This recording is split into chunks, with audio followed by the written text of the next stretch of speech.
Bună seara, stimați telespectatori! Ne-am reîntâlnit din nou la televiziunea 6 TV, la emisiunea Teoria Conspirației.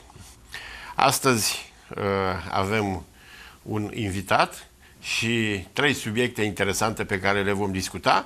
Toate sunt plasate sub același titlu interesant și incitant, și anume Mesaje și mesageri din univers. Nu uitați, sunteți la emisiunea Teoria Conspirației, acea emisiune care vă relevă lucrurile ciudate, bizare, strane și insolite, care uneori sunt ocultate, ascunse privirii și cunoașterii dumneavoastră. Am primit numeroase semnale din partea telespectatorilor. Emisiunea este urmărită și prezintă acea gamă de interes prin care ne sunt solicitate tot felul de subiecte interesante și promitem că în viitor vom acoperi toată gama de preferințe ale dumneavoastră. Având în vedere că în una din emisiunile trecute ne-am ocupat de efectul de piramidă și de efectele energetice de formă sau efectele energiei de formă ale obiectului, un telespectator care se pare că este foarte bine pregătit în domeniu ne-a rugat dacă putem spune ceva și despre dispozitivele de armonizare ambientală. Ele sunt foarte legate de ceea ce se numește efectul de piramidă și efectul energetic de formă al obiectelor, dar întâi să definim așa în termeni mari ce ar fi aceste armonizatoare, nu înainte de a vă prezenta pe specialistul de prim rang pe care îl avem, iată, aici în studio și totodată prietenul și colegul meu de câțiva zeci de ani. Este vorba de domnul Gheorghe Cohal. Bine ai venit! Bine v-am găsit! La alintez așa pentru că a fost Sfântul Gheorghe și vreau să urez la toți cei care i-au chemat și îi cheamă Gheorghe, George și cu toate diminutivele românești ale acestui mare sfânt din calendarul creștin-ortodox, la mulți ani, sănătate și multă fericire. Avem aici un Sfânt Gheorghe, așa că astăzi te-am sărit, de-aia mai fost George și te-am avansat Gheorghe, cel care ai ucis balaurul, nu? Da, dar felicitările trebuie acordate și tuturor doamnelor și domnișoarelor care au nume de Georgeta, Gherghina... Pentru toți cei, da, pentru toți cei care poartă numele. Eu cu George suntem fondatorii Asociației de Studiere a Fenomenelor Aeriene Neidentificate. Am participat la multe manifestări științifice interne și internaționale. George a fost chiar și subiectul unui film la National Geographic vis-a-vis de fenomenul UFO. Știți că este inventator, a realizat dispozitive cu ajutorul cărora îmbunătățește starea de sănătate a celor care au anumite probleme în acest domeniu sau acționează preventiv pentru, dacă vreți, a preveni alte posibile îmbolnăviri. Pentru că vorbeam despre acele armonizatoare ambientale, vreau să vă spun că pentru prima dată, de aceea și titlul la emisiunea noastră este Mesageri și mesaje pe care le primim din spațiu, din univers. Primele astfel de scheme, să le spunem, sau înrăuriri de creare în mod practic a unor asemenea dispozitive, au fost primite de mai mulți cercetători din lume în vis. Foarte ciudat. Oameni care nu se cunoșteau din India, din Japonia, din China, din Bielorusia, de la Sankt Petersburg sau din Germania, au avut vise relativ asemănătoare, transmițându-se de undeva din nemărginitul univers faptul că ar putea exista niște construcții care nu se bazează pe baterii, pe circuite electronice, tuburi electronice sau să aibă sisteme de alimentare, niciun fel de motoraj, să-i spunem, microchip și tot ceea ce ține de electrotehnică, electronică și ceea ce numim medicina medicală. Dar iată că aceste dispozitive au fost realizate și au început să fie făcute testele cu ele. De fapt, ce realizează acest tip de dispozitiv. O să purtăm și o discuție aici împreună cu George. Se spune și se știe, cumva, să spunem, nu numai în opinia mea, ci specialiștii, că orice corp, obiect, fenomen, ființă, animal, nu se poate găsi decât în 3 stări. Fiind o stare, să-i spunem, pozitivă sau benefică, o stare negativă sau malefică și o stare neutră. Nu vă speriați gândindu-vă la lucruri malefice și... Este vorba de stări energetice. Toate aceste stări energetice sunt în raport cu un anumit etalon, cu un anumit element de referință. Deci dacă eu pot fi pozitiv pentru Cohal, am eu prieten pentru care sunt poate negativ. La fel cum George este pozitiv pentru nu știu cine și acum e negativ pentru mine, că trebuie să mă contrazică. Uite, s-a și pregătit să mă contrazică.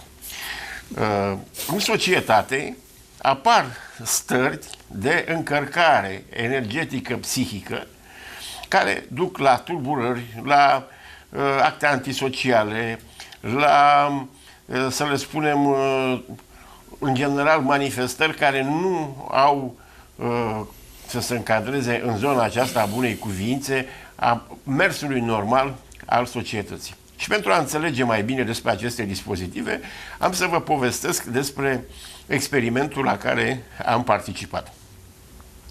Pe un stadion jucau 2 echipe, să-i spunem echipa A și echipa B, care dintotdeauna erau într-o stare de rivalitate de neîmpăcat. Meciurile dintre cele 2 echipe întotdeauna se lăsau cu cuvinte grele, cu faulturi, cu înjurături, cu trântări la pământ, cu bruscarea arbitrilor și așa mai departe. Și iată ce se întâmplă.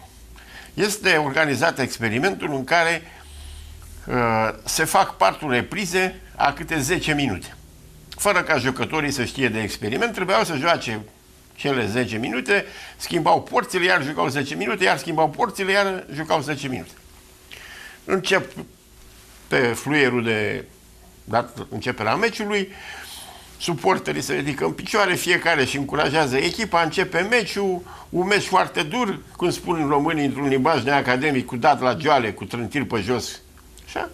Și se marchează și un gol, una dintre echipe, să spunem echipa A, 1-0, o galerie, cele 2 galerii erau față în față în tribunile, o galerie exubera, era în culmea fericirii, cealaltă înjura, trântea, începuse chiar să rupă scaunele acolo și să facă mare scandal.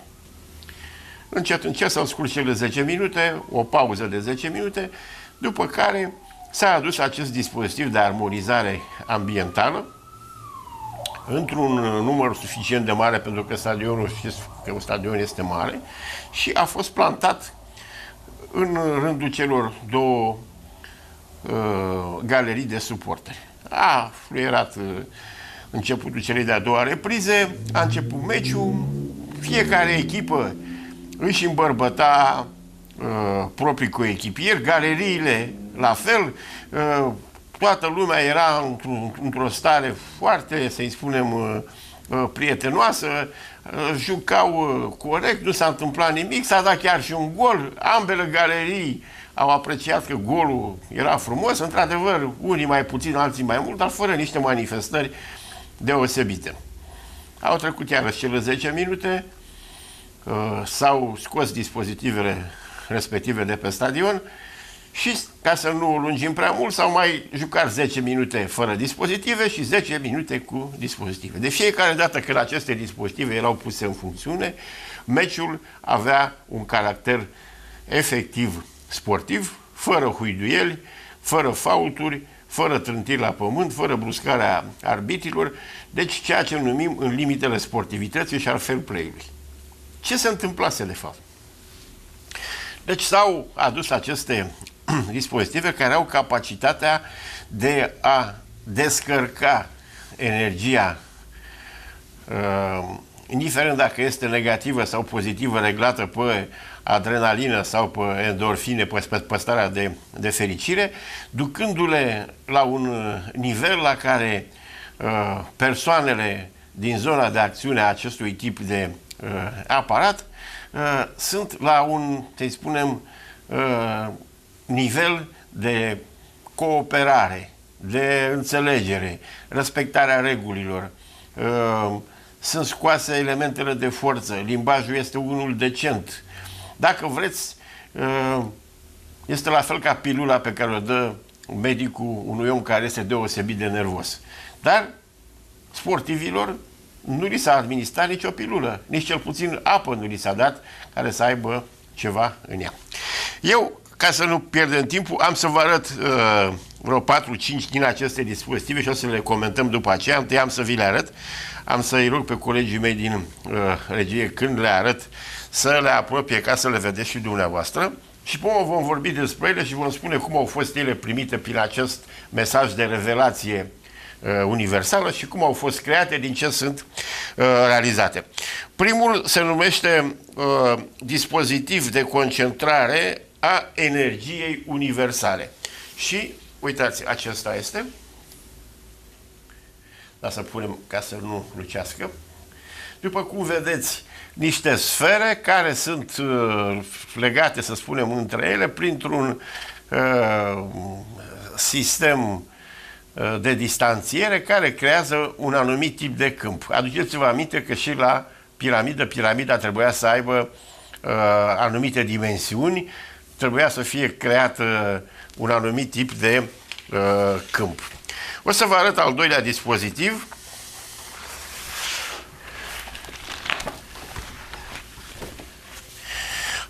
Acesta îi spune dispozitiv de energizare ambientală gravitațional, pentru că spun realizatorii săi folosește din plin undele gravitaționale. Aceste dispozitive nu au fost realizate decât în câteva locuri din lume. Eu le-am văzut pe viu. Pot să vă spun că sunt în mărime de la zeci de centimetri până la câțiva metri.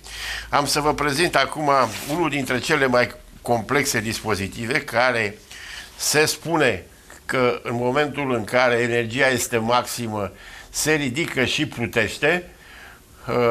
Eu nu l-am văzut plutind pe acesta, dar l-am văzut cum, fără efecte exterioare, începe să se învârtă foarte repede și are tendința de a țopăi. Se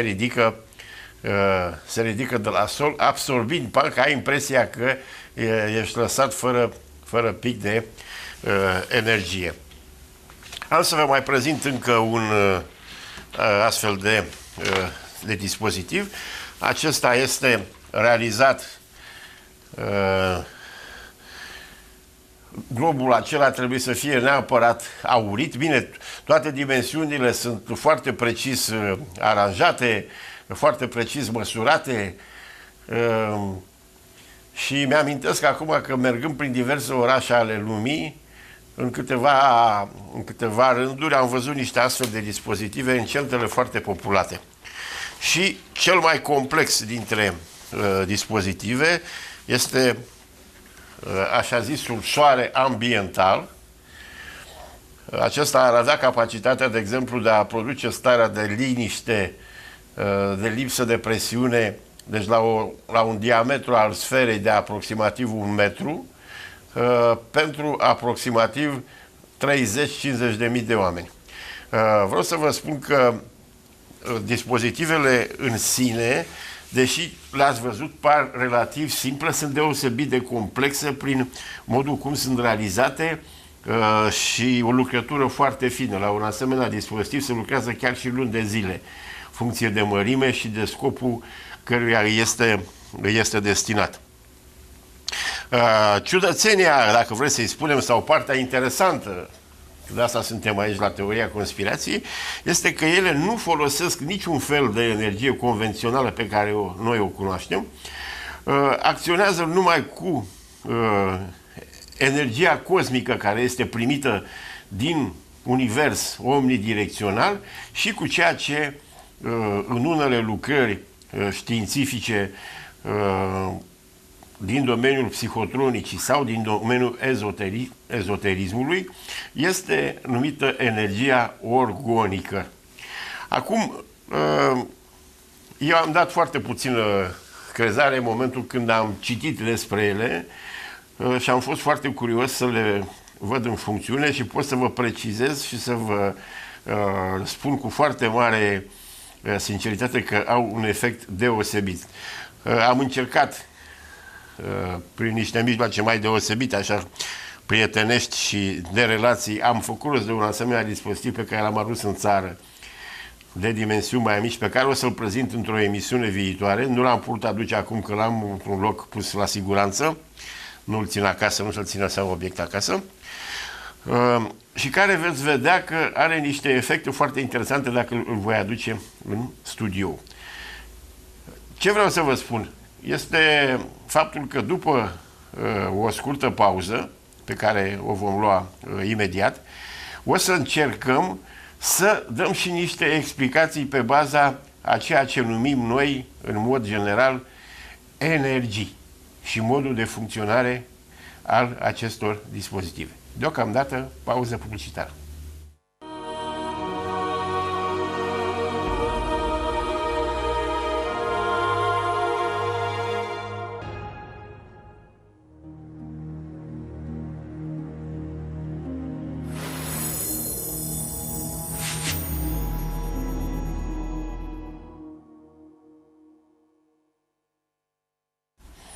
Spuneam înainte de pauză că toate aceste dispozitive, cei care le-au creat, care le-au imaginat, au recunoscut că le-ar fi primit sub forma unor vise sau sub formă premonitorie.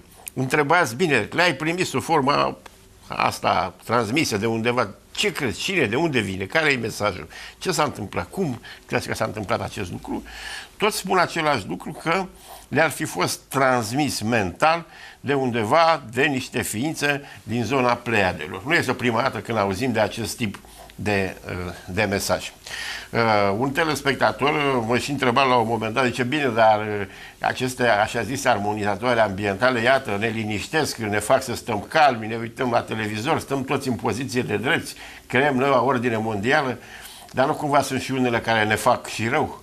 Bineînțeles că reglând aceste dimensiuni și aceste mod de aranjare a elementelor dispozitivului, poți crea ceva prin care creezi o stare de irascibilitate, stare de nesiguranță, stare de înstrăinare, o forță ascunsă și negativă care se învârte în jurul nostru, ducând chiar până la stări de rău. Dar pentru că l-am aici pe prietenul George, aș vrea să-ți exprimi aici public și apăsat părerea despre aceste, iată, realizări deosebite. A fost o perioadă de început la mine, când eram foarte, foarte sceptic și aproape că negam tot.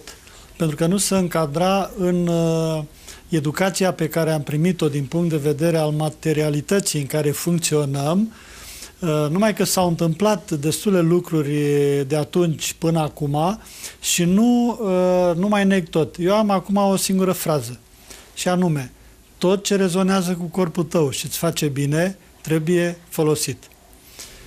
Ce ai prezentat acolo, într-adevăr, sunt niște dispozitive care pe mine acum m-au fascinat dintr-un punct de vedere. Mai arată un pic prima imagine. Da, arătăm imediat. Prima imagine, uitați-vă la baza acelui dispozitiv. Acolo este crucea, așa zis, celtică, cu 3 brațe, stilizată, care e un simbol foarte, foarte puternic.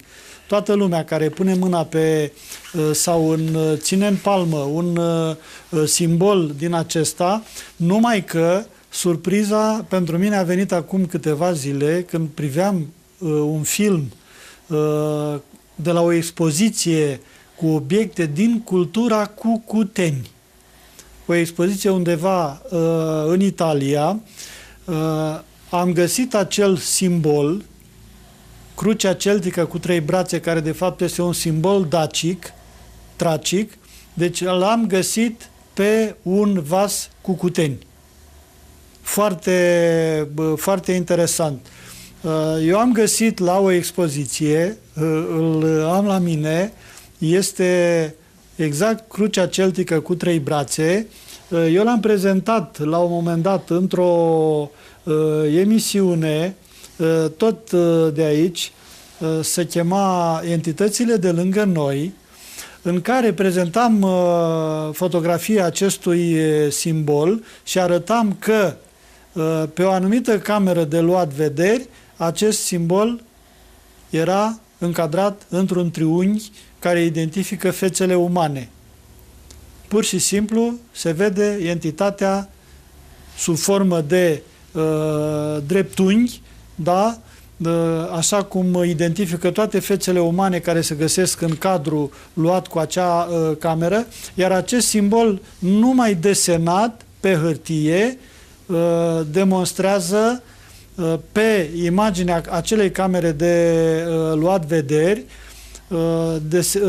arată că acolo există o entitate, o față umană, iar persoanele sensibile simt acest lucru în momentul când palpează acest simbol. Deci este în regulă cu acele dispozitive care au baza acea cruce celtică cu 3 brațe, da? Care degajă o energie foarte puternică, simțită de oamenii cu capacități, care văd mai mult și simt mai mult decât simțim noi, oamenii obișnuiți. Aceste dispozitive, în ultimul timp, ai amintit la un moment dat orgonul. Unii se ocupă de energia de piramidă și construiesc piramide orgonice, obiecte se cheamă orgonite, în expozițiile de profil, terapii complementare, ezoterice, se etalează, da? Și se vând asemenea dispozitive, așa zis orgonice, care sunt de fapt niște concentratoare de energie și mai puțin de energie, pentru că noi nu simțim, după cum nu simțim nici câmpurile informaționale. Sunt niște concentratoare de câmpuri informaționale care modifică tot. Informația modifică energia, energia modifică materia. De aici pleacă în concepția mea efectul acestor dispozitive. Deci ele sunt niște concentratoare. Este exact ce se întâmplă cu oglinzile. Poți să focalizezi lumina soarelui cu niște oglinzi, cu mai multe oglinzi, și poți să aprinzi un chibrit sau să găurești o foaie de hârtie. Mai multe oglinzi puse într-un anumit dispozitiv, într-o anumită ordine și concentrează energia luminii și poți să dai foc la un obiect. Este mai mult ca sigur că așa ceva se întâmplă și cu aceste dispozitive. Concentrează anumite câmpuri informaționale care în jurul lor produc efecte asupra corpurilor biologice, asupra celulei biologice. Ioria, suntem la mesaje și mesageri din univers. Ia să ne amintim cu toții și cu telespectatorii, că am mai vorbit acest lucru, că marele savant, e, după părerea mea, mai mare decât Albert Einstein, și anume Nikola Tesla, avea capacitatea de a crea mental un întreg dispozitiv și a-l realiza practic și după aceea îi făcea schema. Când era întrebat cum face acest lucru, întotdeauna îmi spunea că are acea senzație că cineva îi dictează de undeva din depărtări cum să facă acest lucru și nu este nevoie să-și noteze. Bine, de aici s-a tras și o parte din, să spunem, faptul că este contestat. Există în biografia sa mai multe relatări unde el chiar povestește că ar fi luat legătura cu niște astfel de mesageri de la distanțe uriașe de mii de ani lumini de pământ și care voiau să-l ajute să ne transmită o parte din tehnologie. Acum, elementul nu este singur. Să ne amintăm că societatea germană Thule, în perioada 1922-1932, mergând până în 33-34, de fapt până la Olimpiada din 1936 de la Berlin, aveau membrii acestei organizații, ca mediu principal pe Maria Orsic și încă 6 fete, aveau o legătură permanentă cu niște așa ziși locuitori din zona Aldebaran. O chestie foarte interesantă și iarăși care ne aduce în zona aceasta a faptului că cineva se interesează de noi, ne încearcă să ne facă un transfer de tehnologie, să ne arate că există niște lucruri, iată, și fără modurile acestea distructive care le facem. Apropo de asta, Tesla este unul dintre singurii, dacă nu chiar singurul savant care încă de la început a spus că folosirea energiei nucleare în scopuri energetice și în folosirea ei în centrale va duce la dezastre și la mari schimbări în mediu. Știm ce s-a întâmplat, iată, suntem la 30 de ani de la nenorocirea de la Cernobâl, iarăși un deceniu de la Fukushima. Ceea ce este important este că un astfel de geniu a putut să prevadă astfel de lucruri. Și când era întrebat, spunea că cei cu care are permanent această legătură îl îndeamnă să ne îndreptăm spre alte tipuri de energie, energii regenerabile, energii care să aibă legătură cu mediul, care să conserve mediul, care să nu-l distrugă, începând de la folosirea mareilor, a vântului, a energiei solare, a energiei vulcanilor și sunt multe alte forme de energie. Tu ce părere ai despre aceste tipuri de comunicare, să-i spunem, interspațială, ne-am putea spune? Eu aș mai da un exemplu și cu relativ o altă explicație. Edgar Cayce. El dădea lecturi în stare de hipnoză, deci era plasat în stare de hipnoză pentru o echipă, am înțeles, chiar guvernamentală, și vorbea despre anumite probleme. El a dat aproximativ 14.250 de lecturi, din care nici jumătate nu sunt făcute publice. Restul sunt secrete. El dă o explicație cum obține aceste informații pe care le rostea și care erau notate cuvânt cu cuvânt. Anume că are două explicații. Că accesează o bibliotecă de date din univers sau că, a doua,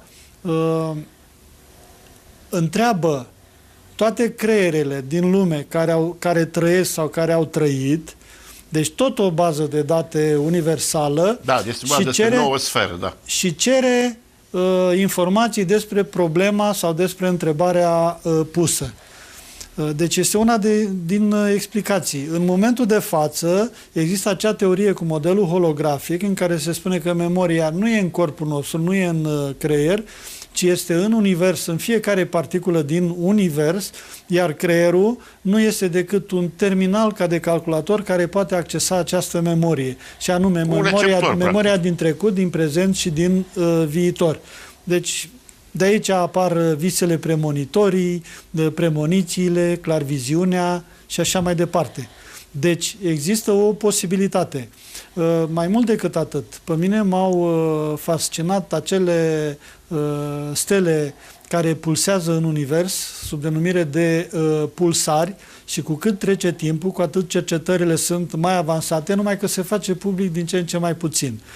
Ori acești pulsari emit niște frecvențe care scaldă universul, iar în jurul galaxiei noastre există 7 pulsari dispuși ca pe un cerc și care sunt pulsari milisecundici, mi-am amintit acum, și de fapt acele pulsații de câmp informațional care pot fi înregistrate și ca un de radio modifică tot timpul informația din ADN-ul nostru. E posibil ca și în felul acesta să se petreacă lucrurile. Iar o altă explicație sunt persoane cu capacități care intră într-o anumită stare de meditație, în stare teta și în stare alfa, și practic pleacă în univers cu întrebări și vin cu răspunsuri. Sunt foarte multe exemple de acest gen. Sunt persoane care, în momentul în care vor să-și lămurească o problemă, recurg inclusiv la asemenea persoane, acestea pleacă cu întrebarea și vin cu răspunsul. Numai că aceste răspunsuri nu sunt chiar așa de concrete. Pui integratul nu știu care, tranzistorul nu știu care și realizezi legăturile. Nu, vin într-un fel mai flu, iar cel care știe despre ce e vorba poate să decodifice acest mesaj și să-l pună în practică și să construiască obiectul ca atare, la modul cel mai concret. Uite, vreau să spun că mi-am amintit ceva foarte interesant. În 2006, când am fost la un congres de științe non-convenționale la Helsinki, apropo de ce spuneai cu faptul că, iată, creierul nostru este posibil sau chiar este un terminal al unui calculator universal care e undeva acolo la scară universală, un savant finlandez în domeniul telecomunicațiilor spunea așa: imaginați-vă că telefonul mobil care îl aveți este propriul creier, iar centrala Vodafone, ca să înțeleagă toată lumea, este centrala aceea universală, de unde oricând vi se poate citi orice aveți în telefon, dar în același timp puteți și primi un semnal de absolut oriunde de la cineva care are numărul de telefon pe care îl are fiecare dintre noi. Deși comparația pare exagerată, este foarte posibil să fie cea adevărată sau foarte apropiată de realitate, pentru că, cum expuneam într-o emisiune anterioară, există o teorie care spune că undeva dincolo de cele câteva învelișuri ale Pământului, și ne gândim la ultimul, deci după ionosferă, la magnetosferă, ar exista un înveliș care se numește noosferă, iar în acest înveliș ar exista niște particule foarte mici care s-ar mișca cu o viteză browniană extraordinar de mare, dar care, în această mișcare browniană, ar magazina totalitatea cunoștințelor tuturor ființelor care au existat, există și vor exista atât timp cât există Pământul. Să ne amintim de acea teorie, Pământul ființă vie, planeta Gaia, și aceasta ar fi practic, dacă vreți, elementul cerebral, creierul planetei. Deci am fi practic fiecare dintre noi cuplați la acest creier al planetei. Să le gândim de niște scrieri sfinte la acele afirmații foarte interesante, ce e sus și jos, ce e... Hermes Trismegistus. Da. Nu mai divagăm mai departe, dar e foarte interesant acest lucru, pentru că se pare că în ultimul timp sunt tot mai mulți, repet, savanții, deci oameni de știință care sunt pregătiți în domenii de vârf ale științei, care acceptă și cred în posibilitatea ca noi să fim cuplați la un izvor de cunoștințe universal. Ceea ce au făcut ei totuși până acum și au demonstrat este un lucru foarte interesant, și asupra acestui lucru aș vrea să revin, și anume că toate gândurile, cunoștințele, tot ce înglobează cunoașterea unui om nu se află în creier, ci undeva în spatele occipitalului, deci occipitalul este osul din spate, sub forma unui nor electromagnetic deosebit de concentrat, și de unde creierul propriu-zis se alimentează cu cunoștințele de care îi trebuie. Și să ne amintim de faptul că cele mai puternice mijloace de acțiune și de război psihotronic acționează din exterior și mai ales asupra zonei occipitale. E un lucru foarte interesant care trebuie reținut. Acum, crezi totuși că, hai să le spunem, entități, deci entități spațiale, că sunt pe Aldebaran, că vin din Pleiade, că sunt, știu eu, pe Alpha Centauri sau pe Alpha Ceti, sau din dimensiuni paralele. Sau în dimensiuni paralele. Dar acum întrebarea filozofică care a pus-o un telespectator este alta. Ce crezi că i-ar determina pe aceste ființe, că le-ar determina pe ele, ca să ne ajute? Adică care ar fi mobilul în final? Pentru că ori nu există cauză fără efect. Ar însemna că cauza că le ajută e un efect, îi ajută și pe ei. Adică, cum vezi chestia asta? Se poate vorbi mai mult pe această temă. În mod normal, dacă judecăm cum am funcționat noi oamenii, ce s-a întâmplat pe la 1500 cu conquistadorii în Statele Unite, e greșit că vor să ne ajute. Probabil vor să ne facă să evoluăm mai rapid ca să putem lua contact și să îl citesc pe Stephen Hawking, care a spus că în niciun caz să nu ne așteptăm, dacă vin extraterestri să ne contacteze, să ne dea tehnologie și să evoluăm. Ori să vină, să ne cucerească și să ne subjuge. Cum se întâmplă cu toate ființele. E chestia aia, că întâlnirea între o civilizație superioară și una inferioară duce la dispariția celei inferioare sau la absorția ei, la, în sfârșit, la... Practic, e o chestie care o știm noi din istoria umanității, dar dincolo de chestia asta, deci de ce ar trebui să mai îmi dea mie o tehnologie dacă tot o să vină și să mă contropească sau să-mi ia ceva, să mă folosească pe post de hrană sau știu eu, pe post de element decorativ? Este posibil să existe civilizații în univers și care să vrea binele tuturor. Pur și simplu. Și pe Pământ există grupuri, societăți care vor binele tuturor. Și atunci acționează în așa fel încât să dea tehnologie, cunoștințe, acea așa zis iluminare, să înțeleagă toată lumea ce se întâmplă în realitate, ce se întâmplă cu adevărat. Unii se opun, alții vor cunoaștere, vor evoluție, vor spiritualitate și atunci o transmit mai departe. Este posibil, nu zic cert, ca anume persoane, și este plin internetul de așa ceva, să primească mesaje din univers. Aceste mesaje sunt cumva subliminale și decodate de aceste persoane și transmise mai departe. Mulți se îndoiesc, mulți contrazic aceste lucruri. Probabil că aceste mesaje există și trebuie să le luăm ca atare. Dacă vrem să evoluăm și vrem să facem bine și vrem să fim și noi bine, ar trebui să respectăm aceste mesaje. Dar multe din ele sunt contradictorii. Uite, am să-ți povestesc ceva. Era prin 1985-86 și eram la un curs aici în București și mergeam la Radio Clubul Central, Y3 Kilo Alfa Alfa, care era pe vremea aia. Și unul din vechii noștri radioamatori, ingineri, specialiști de înaltă clasă, o să vedeți de ce nu-i dau numele, fusese solicitat de către Consiliul Național de Știință și Tehnologie, unde nu mai spun ce academician, doctor era, șef acolo, tovarășa, pentru că se realizează undeva un anumit sistem de antene și nu dădea randament. Și toți specialiștii au explicat că nu se poate obține mai mult acel randament de 75%. Și tovarășa de dus de ordine, nu domnule, să fie măcar, n-am zis 90%, dar 80-82%. Și de vreo 6-7 luni de zile chinuia pe oamenii ăștia, să trimiși și prin străinătate. Sistemul nostru de culegere a informațiilor tehnologice care lucra în străinătate arăta că nu există nicăieri în lume așa ceva. Și într-o criză din asta, când erau în stare să întrebe și pe cei care făceau curat pe stradă, au ajuns și la acest radioamator în vârstă care se ocupa cu antenele și a spus, uite ce li se cere.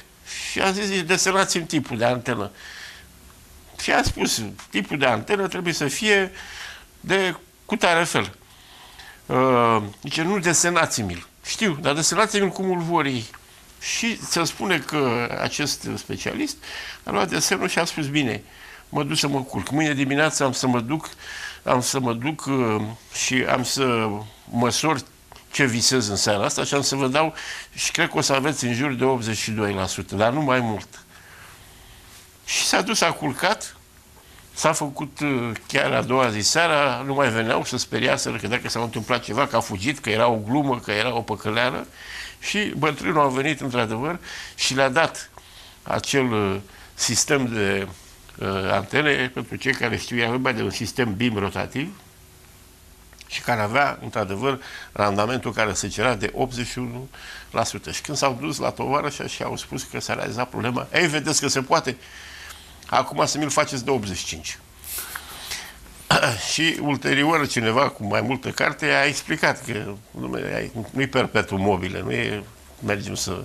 Dar ceea ce am vrut să scot în evidență este altceva. Este faptul că, iată, încă o dată cineva care a obținut un rezultat pe calea visului, pe calea intrării în această zonă onirică și a legăturii cu, dacă vreți, cu Universul, liniștea, recepția acestor cantități infinite, incomensurabile de informații care le înconjoară, care sunt în jurul nostru aici, așa, pe jurul împrejur, dar pe care noi nu le putem accesa, că nu putem și nu știm să fim receptori. Pentru că nu avem antrenament, da, nu avem exercițiu. Dar sunt persoane care au exercițiu, care primesc tot felul de mesaje. S-ar putea că la un moment dat să aduc aici, să arăt niște mesaje de genul ăsta desenate. Persoana respectivă le desenează, dar nu știe despre ce e vorba, nu știe să explice sau nu știe să le explice pe toate. Deci, uite, eu am să mai spun ceva, nu vreau să o supăr pe doamna. Este o doamnă din provincie, dintr-un oraș din provincie, care primește astfel de mesaje și chiar și scheme tehnici. A fost și le-a arătat foarte multor personalități și nimeni nu înțelege ce e acolo. Mi-a arătat și mie, nici eu nu mi-am putut da seama ce este. Însă este evident că este, sau respectivele desene fac parte dintr-o transmisie de elemente tehnologice. Problema este că probabil ori nu suntem în măsură să decodăm semnalul acela, tipul ăla de desen, sau nivelul nostru de înțelegere este atât de empiric în raport cu acea tehnologie în care nu putem înțelege absolut deloc. Publicitate.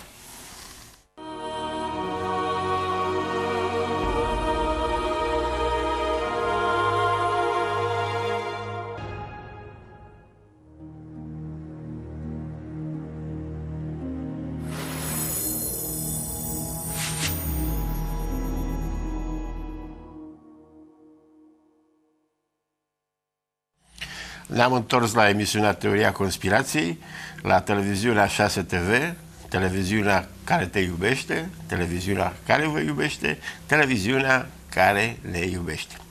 Și nu uitați că televiziunea 6 TV este televiziunea sufletului dumneavoastră.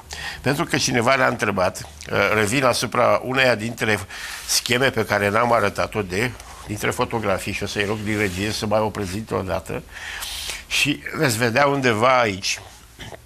Unde am să vă arăt? În primul rând, aceste tipuri de dispozitive sunt construite din niște aliaje foarte speciale. Dar, de exemplu, veți putea vedea, unde, aici, așa, aici sus, da? Acel element este construit din aur. Deci gândiți-vă că dacă ar trebui să-l construim la 1 metru diametru, acolo ar trebui să avem câteva sute de grame de aur. Bine, celelalte elemente sunt suflate cu argint, cu platină, sunt elemente din cupru, elemente din oțel, elemente din materiale specifice industriei aeronautice, aviației. Așa au fost dictate. Însă, discutam aici cu George vis-a-vis de aceste dispozitive și aș vrea să-l aduc puțin acasă și să te întreb o chestie. Te-ai gândit vreodată că la dispozitivele pe care, iată, le-ai proiectat, le-ai brevetat și la cum le și prezinți, să ceri ajutorul unor astfel de entități și să încerci să vezi dacă îl primești și ți se dă un răspuns pentru a le perfecționa, pentru a le crea niște noi abilități, a le dezvolta? Te-ai gândit vreodată la chestia asta, la provocarea asta? Poate că le-am și pus în practică. Acum nu fi tu Edgar Cayce, dar măcar așa... Nu. Lăsând la o parte gluma, să știți că este multă muncă din partea unui inventator, multă documentare și anume, deci el face ceva, dar ulterior, ca să explice efectul care se produce, trebuie să citească, să se documenteze, da? Și să comunice ceea ce a găsit prin studii, deși de cele mai multe ori nu se găsesc explicații. Eu, de exemplu, la OSIM, când am depus cererea de brevet de invenție, tot timpul mi-au cerut 4 ani și jumătate pentru dispozitivul meu mi-au spus că nu dezvălui invenția și să le aduc documentație scrisă din fizica clasică, anume că se produce efectul pe care îl revendic eu prin cererea de brevet de invenție. Ori n-am avut cum să găsesc, am căutat foarte mult și am găsit alte Dacă îl găseai, nu mai era invenție. Dacă îl găseam, nu mai era invenție. Bine, da. mai sunt și inovații și lucruri asemănătoare cu altele, numai că aici nimeni n-a înțeles despre ce-i vorba și mi-au reproșat tot timpul acest lucru. Nici acum încă nu pot să explic exact și să fie acceptat ca atare de ce dispozitivul meu are efect și asupra organismului viu, atenție, oameni, animale, plante, asupra tuturor, și de ce efectul se transmite și la distanță. Oamenii nu înțeleg.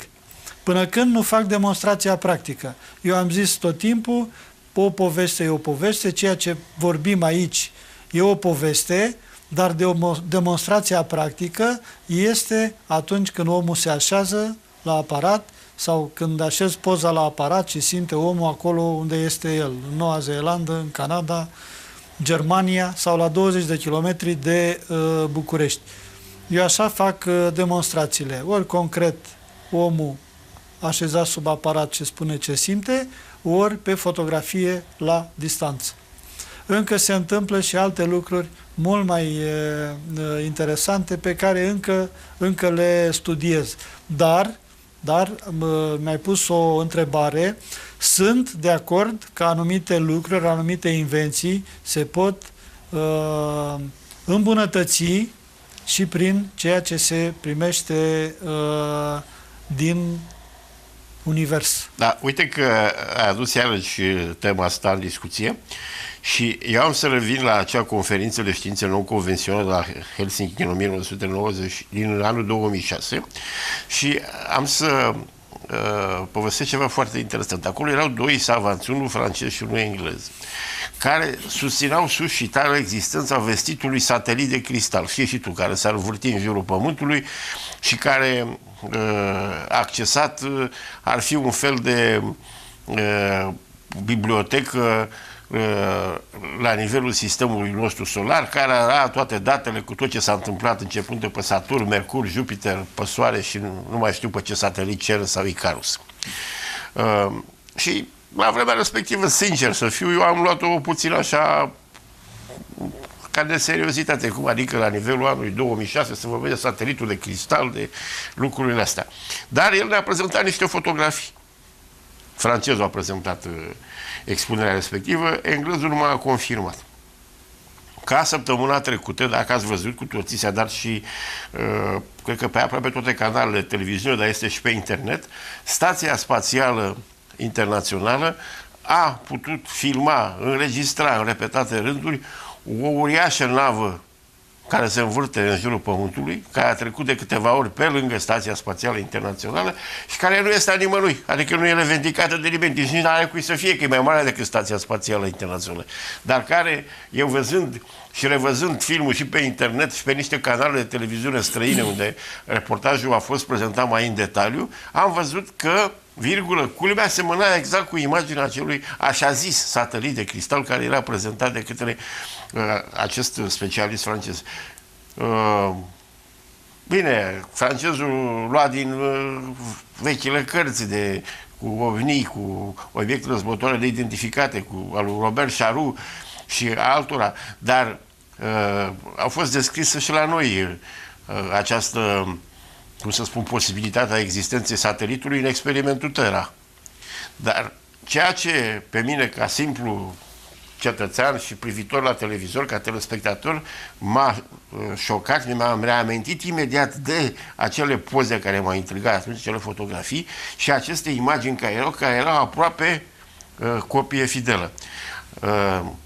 Crezi totuși că ar putea exista o astfel de navă, de satelit, de cum să-i spunem, cum vreți să-i spunem, și care să fie ascunsă, reportajele respective să și arată cum astronauții de la bordul stației primesc ordini să modifice unghiurile de înclinare ale camerelor, să nu se mai vadă respectiva navă, iar nava se duce cum modifică unghiurile de transmisie cei de pe Stația Spațială Internațională, așa se mișcă și respectiva stație, care este la o distanță foarte mare și care este uriașă. E ceva, cred că de cel puțin 10-15 ori mai mare decât Stația Spațială. Eu sunt de acord cu această relatare. Eu nu am zis că sunt, eu spun ce am văzut. Nu, sunt de acord cu această relatare. Dar odată că nu mă uit foarte mult la televizor, dar sunt anumite zile la care mă uit la știri. Ori aceasta ar fi o știre extraordinară și ar fi transmisă zile întregi. A fost transmisă vreo 3 zile la rând, dar noi a comentat-o profesorul Alexandru Mironov și chiar a și spus că există posibilitatea să fie ceva. Nici dânsul nu s-a prezentat foarte convins, deși era în față cu imaginile și se vedea clar că era un obiect imens în spațiu acolo, că s-ar putea să nu fie stație. Dar ce este atunci? Ce obiect atât de mare? Trebuie făcut o specificare, că se aruncă în public, în mass media, pe internet, tot felul de probleme din acestea care n-au un suport real, pentru a atrage atenția la un moment dat de la alte activități, alte acțiuni, alte lucruri care se întâmplă în lume. Și toată lumea e cu ochii acolo pe informația respectivă. Cum s-a întâmplat de multe ori și la Revoluția Română în 1989. Dar trebuie să fim foarte circumspecți și să căutăm sursa informației, cine a aruncat-o pe... Nu, sursa era clar, era NASA, era dată de ei și deci toate observatoarele astronomice care au fost cuplate în acel moment la camerele de supraveghere ale stației și care au atenționat NASA, iar NASA n-a avut curaj să comenteze cu nimic. Deci dacă este pe site-ul NASA sau este Marshall, ok, sunt de acord. Dacă nu, trebuie să fim circumspecți.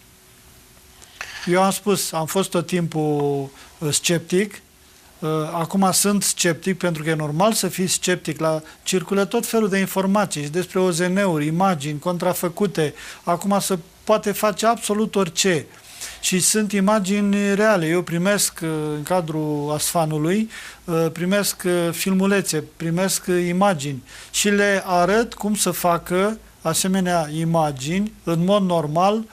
Sunt mulți care pozează contrejur, să produc reflexii în interiorul lentilelor aparatului de fotografiat. După aceea nu mai primesc nicio relatare. Dar asemenea imagini, asemenea fotografii sunt aruncate pe internet, sunt explicate ca fiind poze de OZN-uri, de extraterestri, dar de fapt nu sunt. Sunt făcături. Deci o să caut pe site-ul NASA, da? NASA.gov, Marshall, săptămâna trecută Gov, a fost, da. Și să vedem. Noi am avut experiențe la ASFAN. Prin intermediul domnului Farcaș s-a trimis la EuroUFO imagini și filmate și statice, deci filmulețe și poze s-au trimis la EuroUFO. Ne-au răspuns în același mod. Exact ce am dat noi explicațiile. Oamenii se supără că ei vor să certificăm faptul că s-au filmat OZN-uri, că s-au fotografiat OZN-uri, dar de fapt nu sunt. Pentru că fenomenul nu este încă palpabil. În sensul că sunt relatări, mărturii, niște imagini care la o expertiză nu rezistă. Am ajuns la partea de OZN-uri. Revenind la ceea ce se întâmplă cu asemenea dispozitive și cu asemenea informații care vin din univers, eu aș vrea să dau un caz. În mare, prin anii 70, un medic, și cazul este denumit Dr. X, care fusese în legiunea străină, luptase în legiunea străină, avea niște răni pe față și avea, la fel este o poveste, o relatare, dar ar putea fi o posibilitate. La un moment dat a avut niște probleme de sănătate, într-o noapte a văzut o lumină, locuia într-o vilă, a fost răpit a fost, relatează el, urcat la bord, mai puțin are importanță, dar când a revenit înapoi, era perfect sănătos și nu avea nicio cicatrice pe corp, pe față, pur și simplu. Explicația mea este că prin teleportare, practic, se desface matricea informațională, se trimite la distanță, iar când se revine înapoi din locul de unde a fost preluată, refacerea corpului fizic se face pe matricea informațională, aceea este perfectă. Așa se întâmplă și cu noi, așa se poate întâmpla și cu aceste dispozitive, cum le denumim, organice, energetice. Practic, se produce o modificare la nivelul celulei biologice, inclusiv la nivelul ADN-ului, și se reface tot pe matricea informațională. Asta este efectul la asemenea dispozitive și la asemenea principii de medicină informațională, care are diverse denumiri: organică, tahionică, cuantică, vibrațională, dar de fapt este o cuantică, de fapt este o medicină informațională, pentru că totul se începe cu informația. Ori dacă aducem totul prin resetare informațională, practic se restabilește totul la inițial. Din acest motiv este posibil ca anumite cercuri, anumite persoane, anumite grupuri să nu lase aceste aparaturi, dispozitive să funcționeze, pentru că, practic, de principiu, oamenii ar trăi mult mai mult sau chiar veșnic, tot aducând la resetare, la partea inițială, cum ne-am născut, pentru că eu am înțeles că matricea informațională nu se modifică, aia rămâne tot timpul. Se modifică partea energetică și partea materială, partea chimică, dar informațional nu. Eu particip la diverse prezentări. De exemplu, acum 3 săptămâni am fost la o prezentare la Facultatea de Medicină. Este un curs de neuroștiințe, unde a venit un domn cercetător, doctor, fost student al domnului Leon Zăgrean, care e șeful catedrei de fiziologie și neuroștiințe. Lucrează la Copenhaga în cercetare în neuroștiințe și a făcut niște afirmații, a vorbit despre neuroplasticitatea axonală și am înțeles în principiu ce se întâmplă în corpul nostru.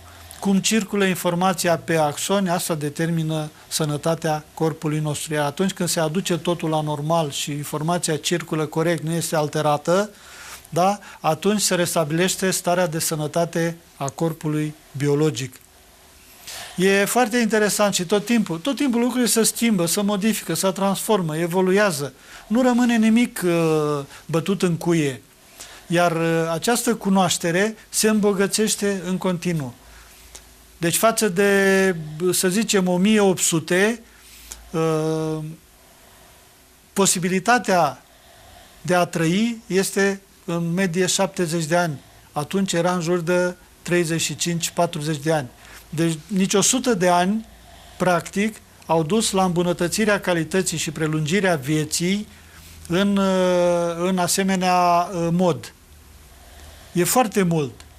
Și cu cât mergem mai departe, da, cu atât aceste lucruri se îmbunătățesc și ușor, ușor, aceste sisteme de resetare informațională, pentru că practic și dispozitivele acestea organice și acestea interesante pe care le-ai prezentat, practic lucrează cu informația, cu câmpuri informaționale. Pun la punct, resetează, curăță, echilibrează aceste câmpuri informaționale. Toată lumea vorbește de acțiune energetică, câmpuri energetice, dar de fapt tot lucru este informațional. Informația lucrează, da, și aduce ușor, ușor totul la normal. De asta este posibil ca acei elefanți ai științei clasice să se opună acestor dispozitive sau folosirii acestor dispozitive. De ce se opun? În primul rând, pentru că materialitatea în care funcționăm și știința actuală, materialistă, da, cere măsurare, cuantificare, reproducere, repetare, ori în momentul de față, acest lucru cu asemenea dispozitive încă nu se poate face. Măsurarea, repetarea, reproductibilitatea. Sunt fenomene care nici nu pot fi reproduse în același fel de mai multe ori. Adică fenomenul în sine diferă de la o secvență lui la alta. Da, e o explicație, dar în același timp noi suntem diferiți ca entități biologice, ca oameni. Fiecare e altceva, arată altceva, simte altfel, da? Ori până în momentul de față, sau cu dispozitivul pe care îl vedeți funcționând aici, eu îl produc acum în serie mică și toate lucrează la fel. Deci, din punctul ăsta de vedere, eu am realizat repetabilitatea. O să merg din seara acasă și o să vreau să constat cât de deștept m-a făcut. Păi eu am văzut de data trecută. Am văzut de data trecută, nu? Uite, George, acum lăsând la o parte gluma, apropo de dispozitivul tău, tu cum vezi modul lui de perfecționare în sensul de aplicabilitate precisă pe niște, să răspunem, stări precise ale corpului uman? Nu neapărat, cum spuneam la început, că el poate fi folosit și preventiv, nu? Sigur că da. Și atunci te-ai gândit, de exemplu, să-l folosești în medicina sportivă? Chiar mă întreba un telespectator, zice, mai ales în sporturile astea. Dar este folosit în medicina sportivă. Da? Este folosit în medicina sportivă. Cine a înțeles, îl folosește inclusiv la recuperările medicale după accidentele sportive. N-aș vrea să dau nume, dar în București există niște cabinete, e un domn medic, doctor, care folosește aparatul cu mult succes în cadrul medicinei sportive și în recuperare. Recuperarea este mult mai rapidă prin folosirea aparatului. Acum să ne întoarcem, că vezi, suntem la titlul emisiunii Teoria Conspirației, mesaje și mesageri. Apropo de aceste mesaje care ele circulă și cu voia noastră și fără voia noastră. Noi stăm aici în această emisiune, postul de televiziune emite și transmite semnalul peste tot la utilizatori, cât mai departe, cât mai mulți, așa să fie, dar în jurul nostru circulă și alte și alte și alte informații. Care crezi tu totuși că ar fi, la un moment dat, secvența aia, declicul ăla, când Nea Vasile sau John, sau cum îl cheamă pe el, intră în câmpul ăsta informațional și îl înțelege. Aici ai toată șmecheria, dacă vrei, care ar trebui să o decodificăm noi. Nu zic să dăm o rețetă, dar totuși o părere. Nu, exact. Și acesta este un exemplu foarte bun care ar trebui un pic de explicat mai extins. Nimeni nu va primi semnalul de la 6TV dacă nu are antena, dacă nu are receptorul de satelit, pentru că se transmite pe satelit, dacă nu are cartela care să decodifice programul, după aceea să aibă decodorul la cablu digital sau e pus la cablu, să aibă televizorul și cel mai important să aibă și timpul să se uite, să urmărească emisiune de emisiune și să prindă și emisiunea, de exemplu, acum cum vorbim noi. Cum discutăm și prezentăm și ce vorbim. Și atunci se poate vorbi de începutul unei înțelegeri. Este îmbunătățită această posibilitate cu internetul. Pentru că noi acum suntem în direct. Dar cine nu poate urmări acum, informația circulă și emisiunile sunt urcate pe YouTube și pot fi vizionate oricând, oricum, oriunde și de către oricine. Da, e marele avantaj al comunicării. Acum... Dar trebuie să fie sincronizarea între toate. Antena de satelit, receptorul de satelit, asta ca receptor, că aici trebuie preluată imaginea, trebuie codată, emisă la satelit, de acolo... Deci e un lanț. Dacă e o ruptură undeva pe un lanț, s-a terminat cu comunicarea. Deci ăsta e un sistem de comunicare. Perfect, am înțeles. Și cred că și telespectatorii au înțeles. Dar cum vezi tu sau cum crezi că un om obișnuit care e un om obișnuit, nu are niște calități deosebite sau poate că le are și nu-ți descoperite, cum intră el în circuitul ăsta universal și de la un moment dat el devine receptorul care, iată, începe să ne dea niște date pe care le-a primit el, știu eu, din Aldebaran, un exemplu. Multe persoane primesc asemenea mesaje, numai că le ignoră. În jurul nostru se întâmplă multe lucruri pe care nu le băgăm în seamă sau majoritatea nu le bagă în seamă, nu le memorează și atunci ele se pierd. Așa se întâmplă și cu asemenea informații primite. Este posibil ca la un moment dat, într-o întâlnire, într-un grup, cineva să vină, un țăran care era la câmp, a dormit o jumătate de oră la prânz, după ce a mâncat și a primit o informație. Și într-o discuție cu prieteni, la o întâlnire de-asta, la o nuntă, la un botez, la un moment dat aude, vorbindu-se despre o problemă, intră și el, domnule, stai așa puțin, că mi-am adus aminte și eu când eram și am dormit, nu știu ce, am visat exact despre ce vorbiți voi aici. Și poate să dea un amănunt care să deschidă un drum spre o altă îmbunătățire a unui dispozitiv sau o descoperire, la modul cel mai concret. Deci am întâlnit și situații de genul ăsta. Uite, era o societate comercială care avea birourile într-un imobil cu 6 etaje, la etajul 6. Și toți cei care veneau acolo se plângeau de durere de cap. Nu numai cei care lucrau. Cei care lucrau erau un adevărat chin. După 6-7 luni de zile cam trebuiau schimbați oamenii că se simțea rău. Dar și cineva care venea în vizită, stătea 2-3 ore, avea această stare de rău. Și au fost chemați specialiștii, pe bloc nu erau antene, în stânga, în dreapta nu erau antene de telefonie mobilă sau alte tipuri de telefon. Nu era nimic. În pereți, cabluri mai multe decât trebuie să fie, nu erau. Era o chestie, firma asta de natură economică, deci lucra cu hârtii, nu cu aparaturi complicate.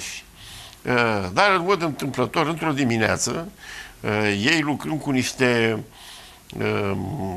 documente secrete acolo, aveau o pază foarte strictă, iar seara cei care făceau de pază aveau dispozitive cu amplificatoare de lumină reziduală și cu infraroșii. Și în momentul când cei de la Societatea de Protecție și Pază au intrat pe acel etaj, au văzut prima dată că amplificatoarele de lumină reziduală nu pot să mai vadă absolut nimic. Dar pe dispozitivele de vedere cu infraroșii apăreau niște descărcări extraordinar de puternice. Deci în domeniul undelor infraroșu. Și s-a căutat identificarea și s-a constatat că într-o clădire învecinată, într-adevăr, era un laborator unde se făceau experiențe cu astfel de tipuri de descărcări în zona undelor infraroșii, deci în zona microundelor. Dar ce e de reținut este că 2 ani de zile oamenii aceia au avut de suferit foarte mult, unii chiar s-au îmbolnăvit, apropo de ce este în jurul nostru și nu vedem. Deci era ceva nemăsurabil. Era ceva nemăsurabil, nimeni nu putea să știe, deci ajunseseră la chestia de asta, că e ceva cu totul special, care, ca în dosarele X. Deci, iată un fapt întâmplător, deci un simplu lucrător de la firma de pază a descoperit această sursă nocivă, care, iată... Da, și multe lucruri se descoperă din întâmplare, pur și simplu. Dar despre toate aceste lucruri vom continua după o scurtă pauză publicitară. Publicitate.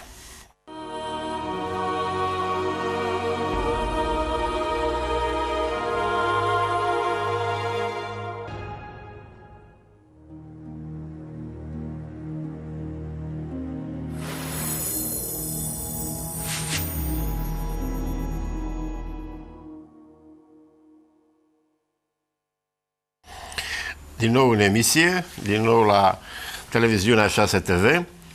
Nu uitați că în afara acestei emisiuni, Teoria Conspirației, în fiecare vineri de la ora 20:30 aveți o emisiune deosebită, o emisiune științifică de excepție, Puterile secrete, emisiune redactată și prezentată de doamna Olga Croitoru. Emisiunea noastră o puteți vedea miercurea de la ora 20 la ora 22. Întorcându-ne la subiectul nostru, iată, mesaje și mesageri din univers, avem un telespectator care ne întreabă de ce în ultimul timp, și spune dânsul în ultimii 2-3 ani, subiectul OZN este cumva eludat de către presă și prezentat din ce în ce mai rar. Deși, spune dânsul, răscolind internetul și presa internațională, cum afirmă, aceste cazuri ar fi în număr parcă din ce în ce mai mare. Ce zici, George, cum e? Au scăzut numărul de observații OZN sau au crescut? Nici n-a crescut, nici n-a scăzut. Și observațiile OZN au fost făcute în toate timpurile. Numai că, eu am făcut mai devreme o afirmație, fenomenul OZN nu este palpabil. Ca să fie palpabil ar trebui să aterizeze în fața Casei Albe sau pe dealul Buzăului, da? Un OZN să ia contact cu noi, să se lase fotografiați, filmați, să purtăm tratative, să facem întâlniri. Deci asta înseamnă în accepțiunea multora ca fenomenul să fie palpabil.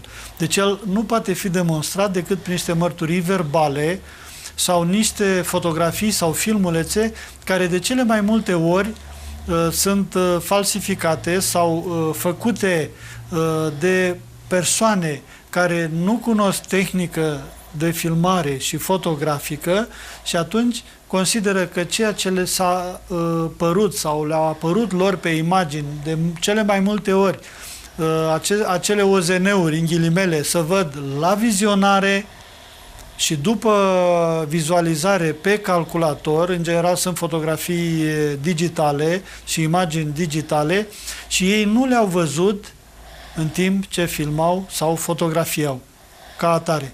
Deci, din start, acestea sunt scoase din discuție. Observația este foarte bună, mass media nu prezintă de cele mai multe ori asemenea cazuri, pentru că s-au înșelat de cele mai multe ori. Iar explicațiile ulterioare au fost împotrivă. Și ca să nu intre în general mass media, să nu intre în polemici, în discuții contradictorii, da, să retracteze știrea ca atare, mai bine nu le dau. Însă internetul este plin de asemenea imagini, pentru că oricine poate să posteze orice pe internet. Își face un cont pe YouTube și imaginile se distribuie, se share-uiesc de colo-colo și circulă foarte mult. Eu am avut un caz în 2000 și ceva, când am fost chemat împreună cu un coleg, membru ASFAN, la o televiziune importantă, să comentăm o filmare făcută de niște operatori de la acea televiziune când se întorceau de la o filmare din provincie. Noi ne-am spus părerea, pur și simplu, acolo în studio, înainte de emisiunea de știri, și am zis, trebuie făcuți niște pași. Trebuie văzut dacă în zona respectivă au fost zboruri de avioane, chiar și militare, dacă a fost văzut de persoane din localități. Ori asta înseamnă muncă, înseamnă forțe, înseamnă bani, înseamnă timp. Și pur și simplu ne-am mulțumit, noi am plecat, iar știrea de la postul respectiv a fost că o echipă de filmare a filmat un OZN deasupra localității nu știu care, de fapt era un avion cu jetul acela foarte mic și părea a fi ceva care se mișcă foarte rapid pe cer, dar ați văzut și dumneavoastră că sunt și acum. Dar totuși, uite, dacă privim critic, sunt poate 10 ani, un deceniu, cu excepția a 2-3 cărți și autorii noi doi îi cunoaștem. Nu mai este, cum să spun, vadul acela de observații care năștea așa numita literatură ufologică. Știți de ce? La un moment dat, știrea importantă, informația importantă, este bruiată de zgomotul de fond din jur. De asemenea, imagini care circulă pe internet. Sunt tot felul de comentarii. Și, în general, abia acum am înțeles de ce anumite persoane refuză să vorbească în public, nu vor să scrie, nu vor să comunice, pentru că sunt luate în deridere, pur și simplu, și sunt desconsiderate de ceilalți. Deși la un moment dat eu am fost împotriva acestei impresii generale și că oamenii trebuie să vorbească, trebuie să se exprime, trebuie să iasă în public, în lume, da? Și să vorbească. Pentru că nu sunt singuri. Majoritatea au văzut fenomene insolite, fenomene ciudate, numai că e acea reținere. Dar să știți că în toate cercurile, de la cei de pe stradă, oamenii obișnuiți, muncitorii obișnuiți și până la cercurile de sus, inclusiv academicieni, profesori, toți se interesează de asemenea lucruri, de asemenea fenomene, ce mai sunt ca noutate în domeniu, ce știri mai deosebite, toată lumea se interesează și toată lumea face cât poate experimente. Pentru mine este emblematic modul cum s-a închis dosarul UFO, dosarul OZN englez, și Nick Pope, vestitul cercetător, cu părere de rău și cumva hâtru așa, știi că el s-a închis după vestitul episod cu zmeile chinezești cu lumină care erau lansate pe cer. Cum să spun, este un sfârșit chiar aiurea pentru o cercetare care durează în mod serios de cel puțin 70 de ani. Și am încercat să văd dacă într-adevăr s-a întâmplat acest lucru, dar se pare că s-a închis numai pentru public. Cercetarea, într-adevăr, cea care este importantă și fundamentală, secretă, există. S-a desecretizat un anumit eșantion. Deci, eu am o părere deosebită de aceste desecretizări. Când te uiți pe documentele respective, vezi că exact elementele care ar trebui să fie importante sunt înnegrite. Nu poți să vezi despre ce este vorba. Deci am văzut pagini întregi pe care doar un rând era citit și nu avea nicio legătură cu fenomenul OZN. Restul era, nu mai este desecretizare. Deci sub problema, sub motivația secretului, da, de fapt, nu se fac publice ceea ce pretind că fac publice anumite date, informații despre acest fenomen. Ce circulă în principal sunt tot de cercetători de-ăștia singulari, care la fel fac niște filmări care sunt puse la îndoială, iar la o cercetare într-un laborator de specialitate, de fotografie, film și așa, nu rezistă expertizei.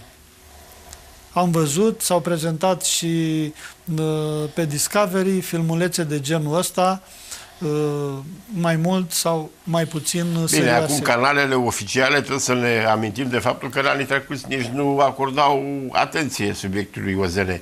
Abia de 2 ani este această avalanșă, că se dă impresia că parcă le-ar pregăti pentru ceva. Și acele, cum să spun, serii din, de exemplu, extraterestri antici, că nu e nicio noutate. Victor Kernbach a scris despre noi și despre subiectul ăsta, despre noi ca cercetători în domeniul ăsta, de acum 70-80 de ani. Iar cartea lui Enigmele, mituri astrale bate la scor oricând amintiri despre viitorul al lui Eric von Däniken, chiar în primul rând prin documentație, prin acuratețea textului, prin datele științifice, aparatul științific pe care îl folosește Kernbach.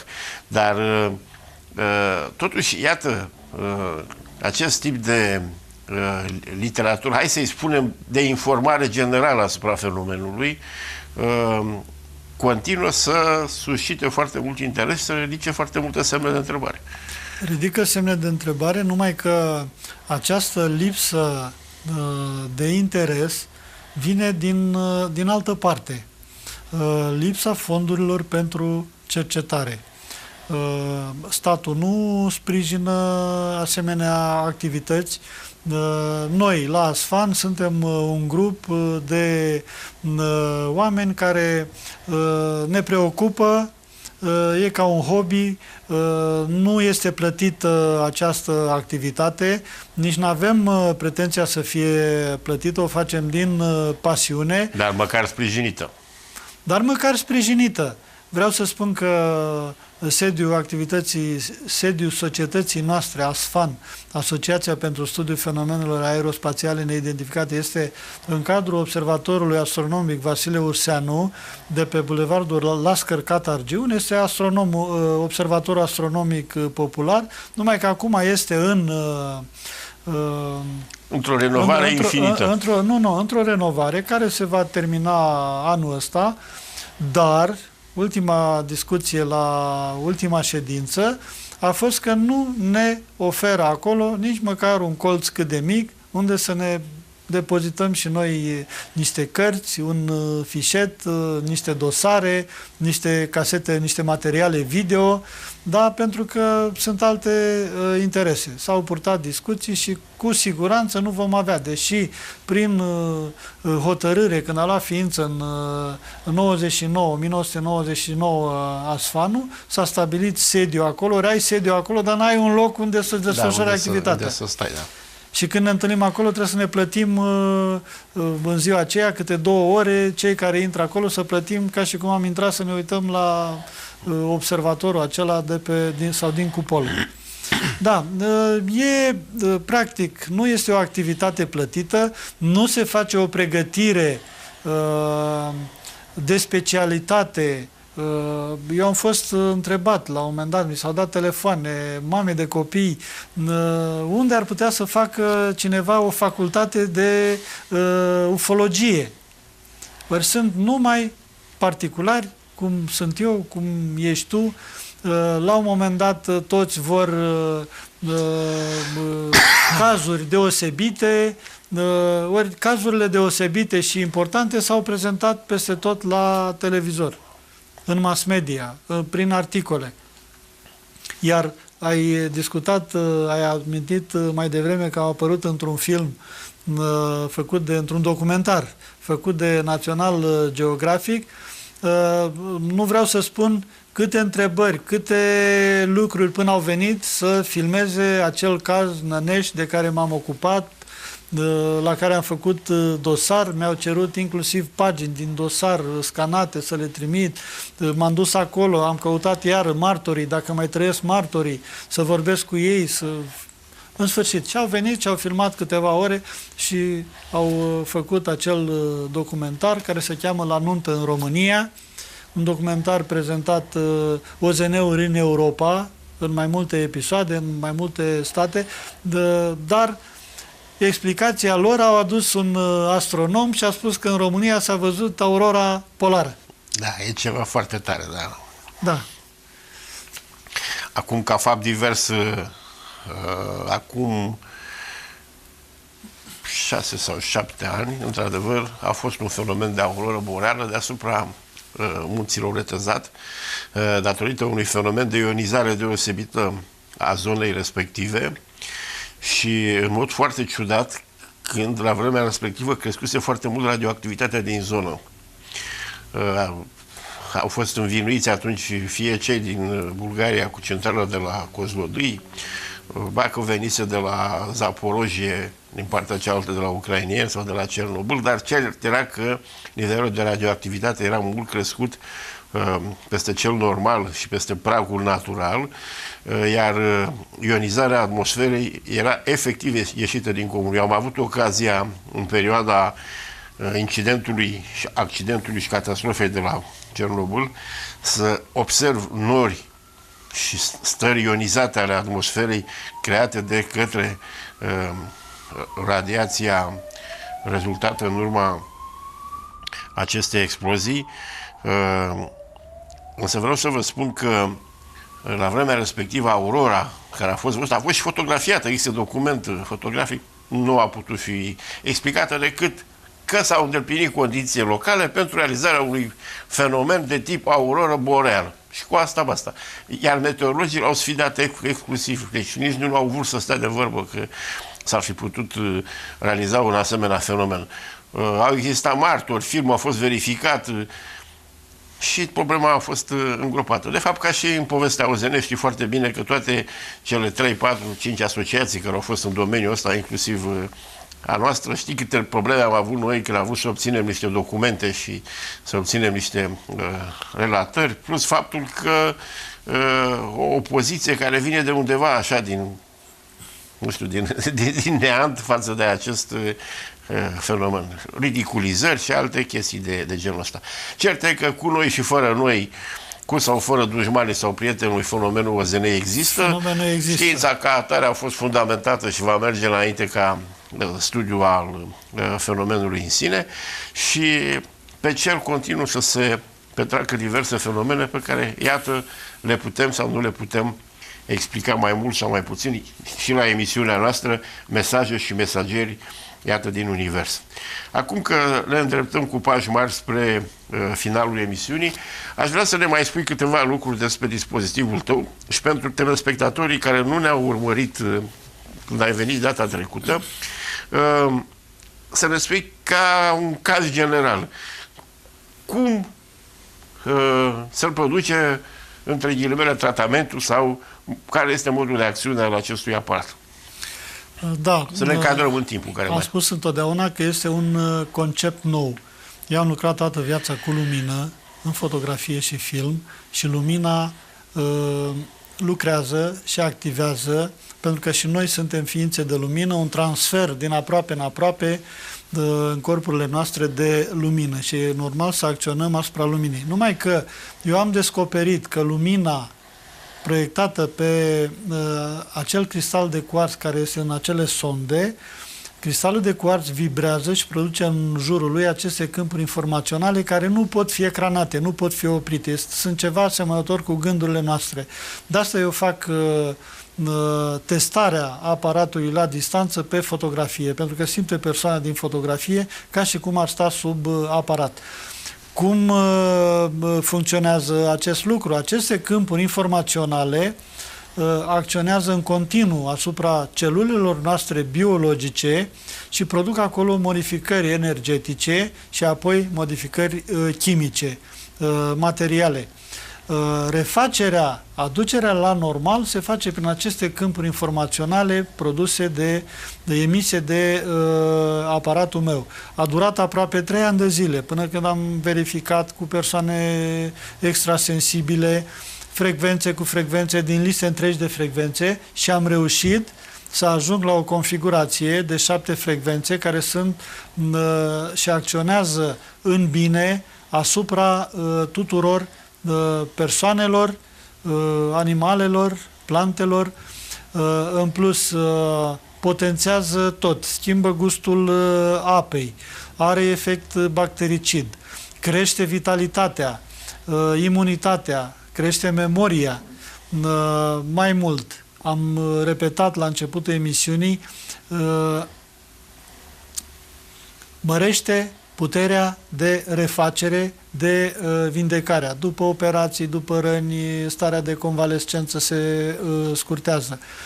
Pentru că am înțeles că acțiunea nu este asupra organului, asupra celulei corpului, ci asupra mentalului.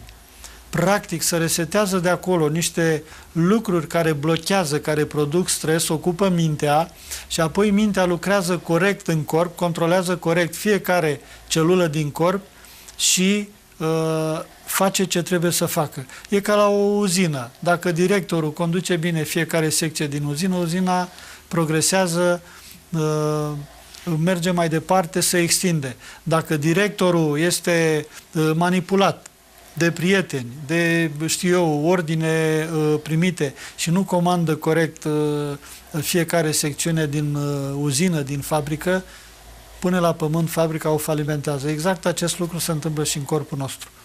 Eu continui numai că timpul este limitat, că sunt foarte multe probleme de rezolvat, am multe lucruri de făcut, vreau să merg mai departe, da? Numai că e nevoie de timp, de bani și de foarte, foarte multă muncă.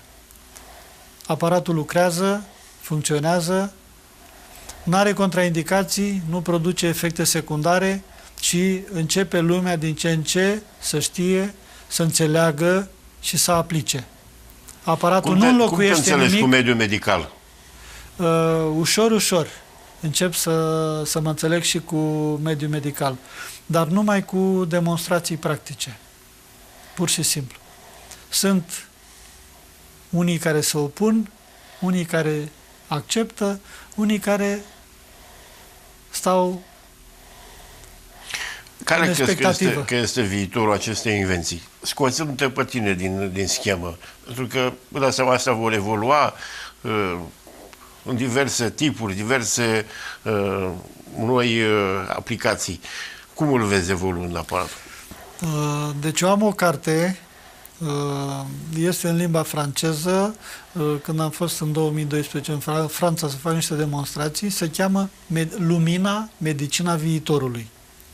Din ce în ce mai mulți oameni de știință, cercetători și profesori încep să înțeleagă, numai că explicațiile acestea sunt acceptate un pic mai greu.